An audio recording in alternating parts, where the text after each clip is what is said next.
Yet there hasn't been any change to those dumb rules at the academia.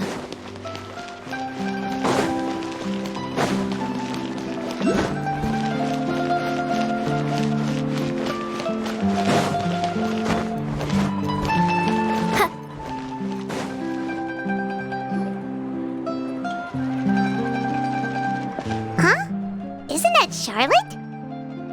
What could she want with Lapine Pauline? Pretty please with the cherry on top, Charlotte! Journalist extraordinaire! Please tell me you're joking! I read that a gang of criminals tricked the Gardamex by disguising themselves as blubber beasts. It's true, isn't it? I've invested all my savings into graph adversarial technology and even taken out a sizable bank loan. I'm begging you like the beggiest beggar in all of begdom. Okay. I need you to calm down a little, Miss Lapine Pauline. I admire your passion for your research, and I don't mean to dash your hopes for those, big-ticket orders. But I'm afraid I'm not joking. The Blubber Beast incident was a short story mailed to us by an anonymous amateur author, written in the style of a true story. Oh, Paimon sees what happened here.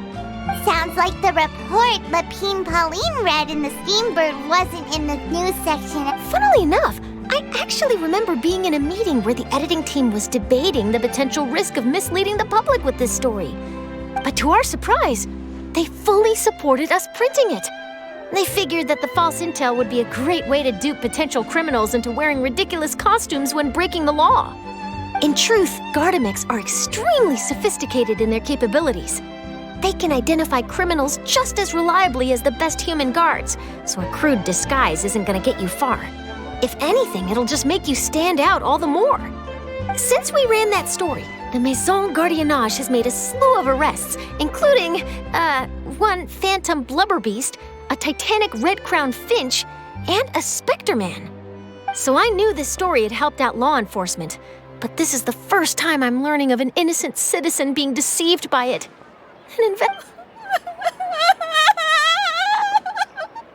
Uh-oh. So Lapine Pauline's whole research project is based on a fictional story? Which means we're not gonna get a big bonus after all.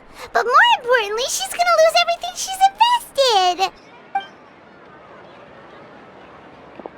Traveler! Paimon! You're back!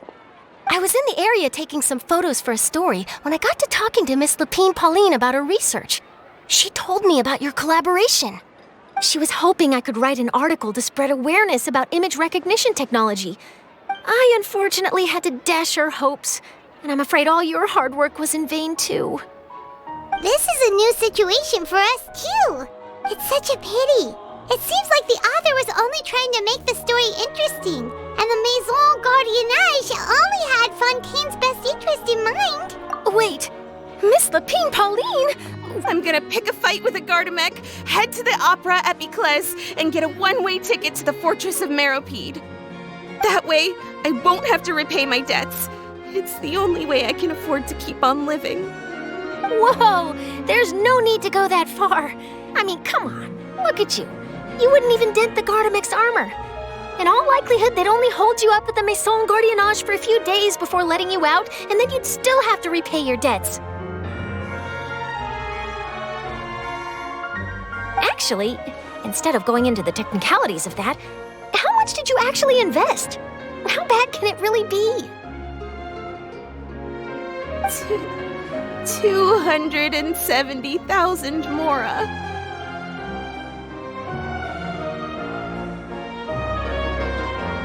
Okay, well, escaping to the Fortress of Meropide over a sum like that seems like a last resort.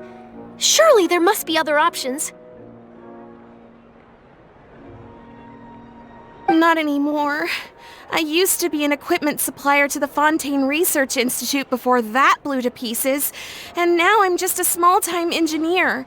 I scraped together some savings over the past few years, but it's not just my savings that are gone.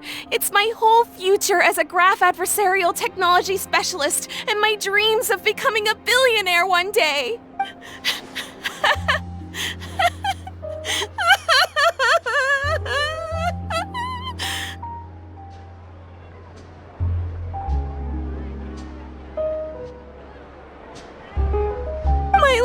it's over. Don't despair, Miss Lapine Pauline. I think I know a way for you to turn this around.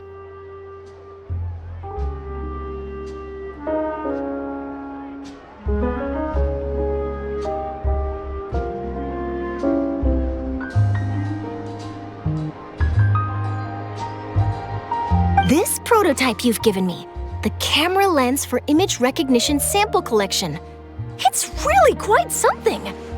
The rapid focal length adjustment is a very useful function in its own right.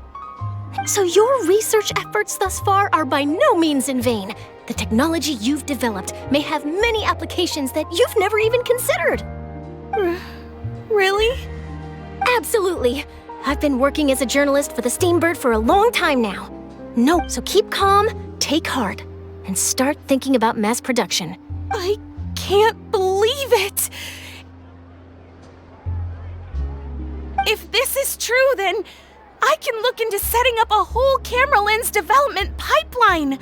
My big-ticket orders and billionaire aspirations are still in the cards. Oh, maybe I should consider taking out another loan.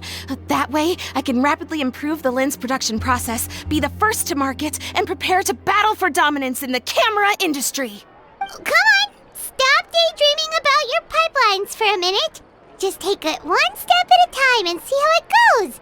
There's no... And I can probably speak to some people I know and license my image recognition device to a workshop to raise some funds. I can't believe I didn't think of this sooner. There's no time to lose. I need to get to work. Early bird gets the worm.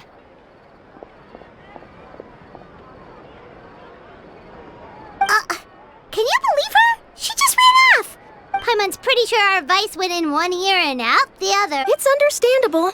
When inspiration and passion strike at the same time, it's all too easy to throw yourself headfirst into your work and forget about everyone around you.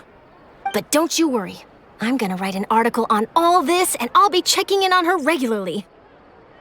Her research has the potential to benefit the entire journalistic community. I'll give her plenty of input to stop her from going down any rabbit holes, and make sure mass production of her lens can begin as soon as possible. It's reassuring to know that you'll be looking out for her, Charlotte. Actually, you know what? Why don't you two take this prototype lens? It takes the right person to get the most out of a new technology. In your hands, it's sure to capture some amazing sights. Thanks a lot, Charlotte. No bonus, no biggie. This makes everything worth it. You're welcome. I got something out of this too. The beginnings of a very interesting news story. The boundaries between real news reports and news-like fiction must not be blurred, even when there's a compelling justification for doing so. Yes, that's how I'll phrase it to the editors when I give them my feedback. Let's hope we don't mislead any more well-meaning citizens in the future.